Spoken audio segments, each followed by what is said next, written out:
आजचा दैनिक मन्ना. परमेश्वराच्या नावाची महिमा हो. नवा दिवस नवी आशामध्ये आपले सर्वांचे स्वागत करते मी. आजचं वचन घेऊन वाचूया. नीतिसूत्रे 10 मध्ये 27. जर तुम्ही परमेश्वराचा आदर करीत असाल तर तुम्ही खूप जगाल, पण दुष्टाची त्याच्या आयुष्यातील अनेक वर्षे कमी होतील. इथे आदर म्हणजे भय आहे. म्हणजे परमेश्वराची भीती ठेवणं गरजेचं आहे आपल्या आयुष्यात. त्याची भीती जर आपल्या आयुष्यात असली की आपण कोणतेही चुकीच्या मार्गावर जाऊ नाही शकत.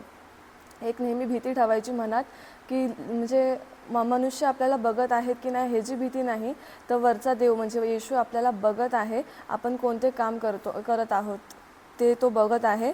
आणि त्याची भीती पाळून जर आपण जगलो तर आपलं आयुष्य नेहमी वाढणारच आहे. तो आपल्याला अजून जीवित ठेवणार.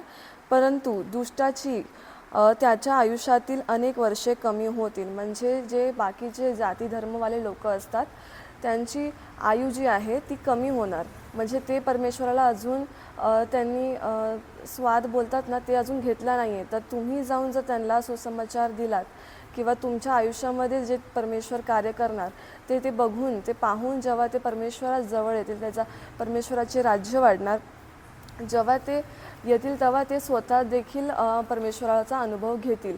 परंतु आतापर्यंत त्यांना जो अनुभव नाही आहेत, म्हणजे जे दुष्ट लोक आहेत, जे परमेश्वराला अजून ओळखत नाही, त्यांची आयु कमी होणार. जे जाती धर्म करतात म्हणा, कारण की त्यांनी अजून ओळखला नाही परमेश्वराला, आणि त्यांच्या आयुष्यात अनेक वर्ष कमी होतील. म्हणजेच की तुमची आयु जी असणार त्याच्या लाखपटीने कमी त्यांची आयु म्हणजे कमी असणार.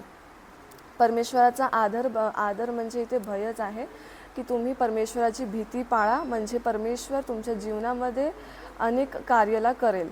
की तुम्ही कोणते घाण विचार म्हणा किंवा कोणतेही चुकीचे कामं तुम्ही करू नाही शकणार जर परमेश्वराची भीती तुमच्यामध्ये असेल. की आता परमेश्वर मला बघत आहे तर मी हे खोटं बोलणं किंवा मी हे चुकीचं विचार करणं, चुकीचे कामं करणं हे सोडून दिलं पाहिजे, कारण की माझा परमेश्वर मला पाहित आहे. ह्या वचनामध्ये एवढंच सांगितलं आहे. ह्या वचनासाठी आपण प्रार्थना करू. हे वचन जे परमेश्वराने आपल्याला दिलं आहे. हालेलुया. स्तुती परमेश्वर. धन्यवाद धन्यवाद धन्यवाद राजा. तुझे कोटी कोटी धन्यवाद करते मी. तुम्ही ह्या वचनाला मला दिलंस, मला मोका दिलास ह्या वचनाला सर्वांसमोर मांडायसाठी. परमेश्वर धन्यवाद राजा. जे कोणी जितकेही लोक हे वचन ऐकत असतील पिता परमेश्वरा, त्यांच्या हृदयामध्ये हे वचनाला कोर पिता तू.